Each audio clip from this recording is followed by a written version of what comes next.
കഴിഞ്ഞ വർഷം ഇതിൽ ഒറ്റ പൂ പോലും ഉണ്ടാകാത്ത ഒരു ചെടിയാണ് കേട്ടോ. അപ്പോൾ ഇത്രയും വലിപ്പവും അതിനില്ലായിരുന്നു.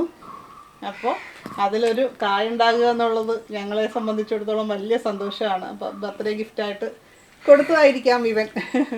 അപ്പോൾ നമുക്കിന്ന് നമ്മളുടെ ഏറ്റവും വലിയ സമ്മാനമായിട്ടാണ് ഞാനിത് കരുതണം. കാരണം നമ്മളെ ചെടികൾ നമ്മൾ സ്നേഹിക്കണു, അതുപോലെ ചെടികൾ നമ്മളെ തിരിച്ച് സ്നേഹിക്കണം. അപ്പോൾ ഈ ചെടി നമുക്ക് തന്ന നമ്മുടെ ഫാമിൽ നമുക്ക് ചെടികൾ ഒത്തിരി ഫ്രൂട്ടും കാര്യങ്ങളും തന്നെ ഉണ്ട്. എന്നാൽ ഈ ചെടി നമ്മുടെ വീട്ടിൻ്റെ അടുത്ത് തന്നെ നിൽക്കുന്നത് ഈ തവണ ആദ്യമായിട്ട് പൂത്ത് ആദ്യമായിട്ട് ക്രിസ്മസിൻ്റെ എൻ്റെ ബർത്ത്ഡേയുടെ അന്ന് എനിക്ക് തരുന്ന ഒരു വലിയ ഗിഫ്റ്റാണത്. പണ്ട് ഞങ്ങൾ പറമ്പിൽ പോയി അവിടെ എല്ലാം കറങ്ങി തിരിഞ്ഞ് ഓരോ കാര്യങ്ങളൊക്കെ ചെയ്ത് വരുന്ന സമയത്ത് അന്ന് നമ്മളവിടെ ഫ്രൂട്ട് പ്ലാന്റുകളൊന്നും കാര്യമായിട്ട് വെച്ചിട്ടില്ല. അല്ലാതെയുള്ള കൃഷികൾ മാത്രമായിരുന്നു അന്നുണ്ടായിരുന്നത്.